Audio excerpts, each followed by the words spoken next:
Lucent का दूसरा chapter आता है अमेरिका का स्वतंत्रता संग्राम, जो कि हम पढ़ रहे हैं विश्व इतिहास में लुसेंट के अंदर का दूसरा चैप्टर आता है अमेरिका का स्वतंत्रता संग्राम, यानी अमेरिका में जो स्वतंत्रता की क्रांति हुई है उसके बारे में। तो उससे संबंधित जितने भी पॉइंट होते हैं, जो क्वेश्चन जो इंपॉर्टेंट होते हैं और एग्जामिनेशन में भी आते हैं, तो ऐसे क्वेश्चन को हम देखते हैं कि अमेरिका में ब्रिटिश औपनिवेशवाद या औपनिवेशिक साम्राज्य की नींव जेम्स प्रथम के शासनकाल में डाली गई थी। अमेरिकी स्वतंत्रता आंदोलन के दौरान इंग्लैंड का शासक जॉर्ज द्वितीय था।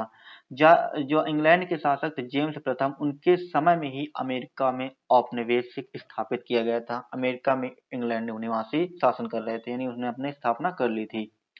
और जब उस अमेरिका में स्वतंत्रता संग्राम हो रहा था, उस समय जॉर्ज तृतीय शासक था।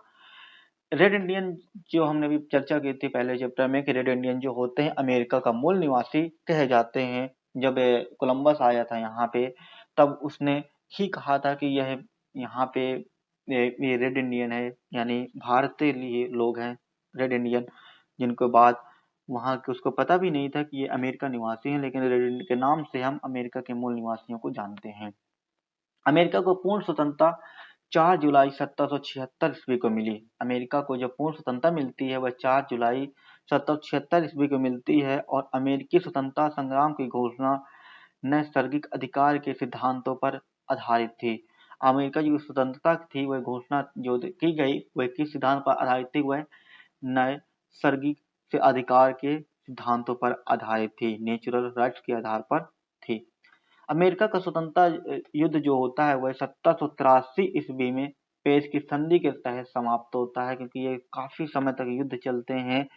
और इस संधि के अनुसार ब्रिटेन के उत्तरी अमेरिका के 13 अंग्रेजी उपनिवेशों ने स्वतंत्रता स्वीकार कर ली थी। यानी जो 13 ऐसे उपनिवेश अंग्रेज जो बना रखे थे, उसकी ब्रिटेन ने स्वतंत्रता स्वीकार कर ली थी कि हाँ, हम इन 13 अंग्रेजी उपनिवेशों में जो क्षेत्र है अमेरिका के, उनकी हम स्वतंत्रता स्वीकार करते हैं, हम मानते हैं कि स्वतंत्र हैं। अमेरिका के स्वतंत्रता संग्राम में लाफायते के नेतृत्व में फ्रांसीसी सेना ने इंग्लैंड के विरुद्ध भाग लिया था। जब अमेरिका के स्वतंत्रता संग्राम चल रहा था, तो लाफायते के नेतृत्व में, यानी फ्रांसीसी की जो लाफायते व्यक्ति था, उसके नेतृत्व में इंग्लैंड के विरुद्ध भाग लिया और इंग्लैंड वालों को भगाने में फ्रांस ने सहायता की। एक सप्तवर्षीय युद्ध आता है। सप्तवर्षीय युद्ध इंग्लैंड की काफी आर्थिक क्षति होती है। सप्तवर्षीय युद्ध में तत्कालीन प्रधानमंत्री ग्रेनविल ने एक ऐसा नियम लगा दिया था, कह रहा था कि उस यहाँ पे हमारे सप्तवर्षीय युद्ध में आर्थिक क्षति बहुत हुई है, जिसकी भरपाई के लिए वहाँ के तत्कालीन प्रधानमंत्री ने, इंग्लैंड के जो तत्कालीन प्रधानमंत्री होते हैं ग्रेनेविल विले, वे 1765 ईस्वी में स्टाम्प एक्ट पारित करते हैं। एक पारित करते हैं स्टाम्प एक्ट, जिसमें अनुसार यह जरूरी हो गया था कि अदालत हो, कागजों की अखबार हो या अखबारों आदि पर 20 रुपए की, यानी 20 सीलिंग का स्टाम्प लगेगा। वहाँ सीलिंग मतलब था, उसका करेंसी था, सीलिंग का स्टाम्प लगाना अनिवार्य था।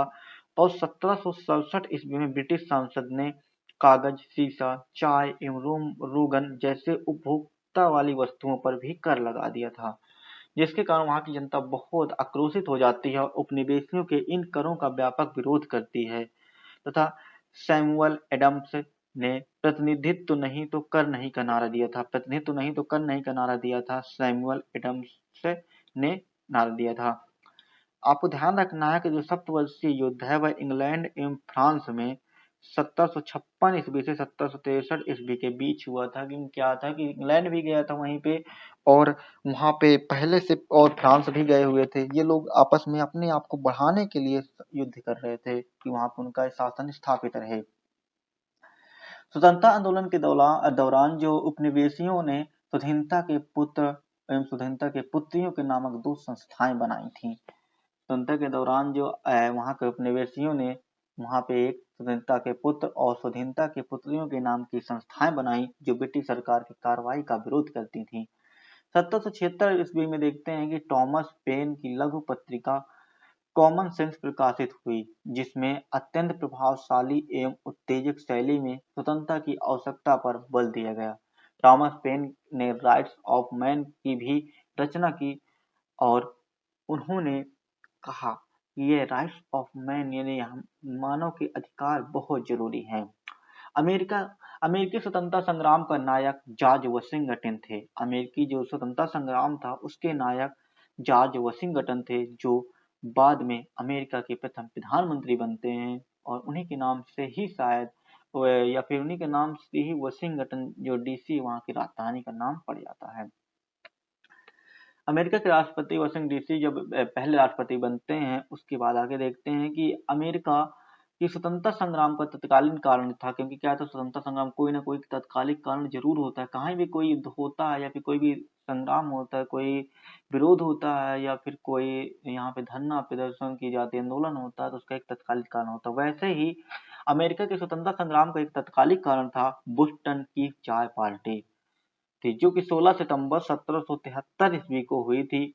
इस घटना से अमेरिका का स्वतंत्रता संग्राम प्रारंभ हुआ। इस घटना का नायक सैमुअल एडम्स था, जो ऐसा व्यक्ति था जिसने प्रतिनिधित्व नहीं तो कर नहीं का नारा दिया था।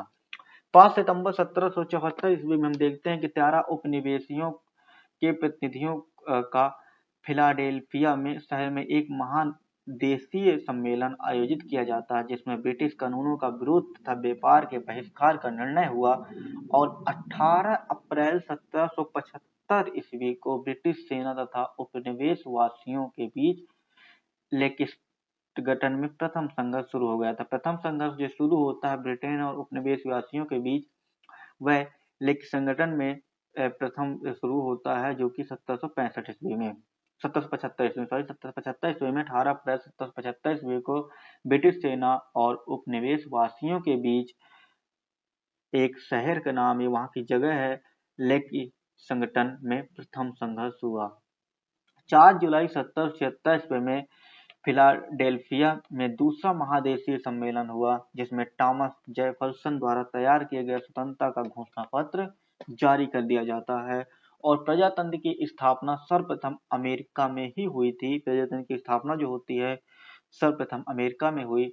इसे ही आधुनिक गणतंत्र की जननी कहा जाता है। धर्मनिरपेक्ष राज्य की स्थापना भी सर्वप्रथम अमेरिका में ही हुई थी। संसार में सर्वप्रथम लिखित संविधान संयुक्त राज्य अमेरिका में 1789 ईस्वी में लागू हुआ, जिसमें महिलाओं को संपत्ति का अधिकार मिला तथा उत्तराधिकार कानून को न्याय संगत बनाया गया। यहाँ पर एक व्यक्ति आते हैं मॉन्टेक्यू, जो मॉन्टेस्क्यू होते हैं। ये मॉन्टेस्क्यू व्यक्ति ऐसे व्यक्ति हैं जिन्हें शक्ति पृथक्करण सिद्धांत को की रचना करते हैं, उसको मान्यता दी जाती है। 1781 ईस्वी में उपनिवेशी सेना के सम्मुख आत्मसमर्पण करने वाले ब्रिटेन का सेनापति लॉर्ड कॉर्नवालिस था, जो 1781 ईस्वी में उपनिवेशी सेना के सम्मुख आत्मसमर्पण कर देता है। अमेरिका विश्व का पहला देश था जिसने मनुष्यों की समानता तथा उनके मौलिक अधिकारों की घोषणा की थी। अमेरिका में दासों के आयात को 1808 ईस्वी में अवैध घोषित किया गया तथा अब्राहम लिंकन अमेरिका के राष्ट्रपति 1860 ईस्वी में बने थे, जिनका आपने सबसे अच्छा एक उन्होंने परिभाषा दी है डेमोक्रेसी की, और जिन्होंने लोकतंत्र की परिभाषा दी है कि जनता के द्वारा जनता के लिए जनता का शासन ही लोकतंत्र है। तो वह अब्राहम लिंकन जी थे, जो 1860 ईस्वी में अमेरिका के राष्ट्रपति बनते हैं।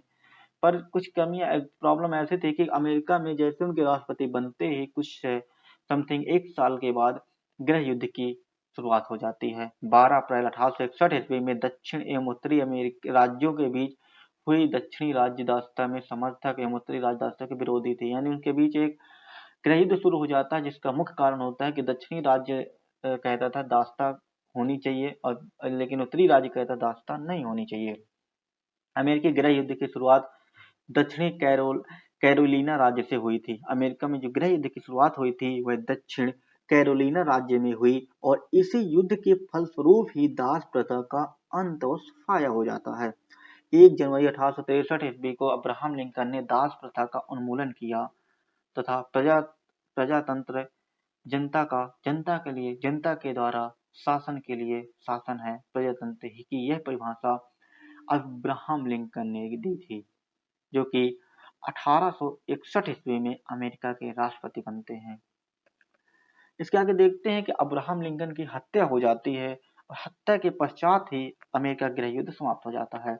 अब्राहम लिंकन जी की हत्या जॉन बिल्किस ब्रूस नामक व्यक्ति ने 14 अप्रैल 1865 ईस्वी को कर देता है, जो कि जिसके बाद अमेरिका का गृह युद्ध 26 मई 1865 ईस्वी को समाप्त हो जाता है। अमेरिका फिलोसफिकल सोसाइटी की स्थापना बेंजामिन फ्रैंकलिन ने की थी, जिसको शायद आपने फ्रैंकलिन का नाम बहुत अच्छे से जानते होंगे, काफी अच्छे वैज्ञानिक भी रहे हैं। तो इस प्रकार अमेरिका का जो मुख्य तत्व थे समाप्त होते हैं, जिसमें अमेरिका का स्वतंत्रता संग्राम ज्यादा महत्वपूर्ण था, जिसे 4 जुलाई 1776 को स्वतंत्रता मिलती है और अमेरिका प्रत्येक वर्ष 4 जुलाई को अपना स्वतंत्रता दिवस मनाता है। 4 जुलाई 6 जुलाई इसके लिए बहुत महत्वपूर्ण दिन होते हैं, जैसे हमारे लिए 15 अगस्त।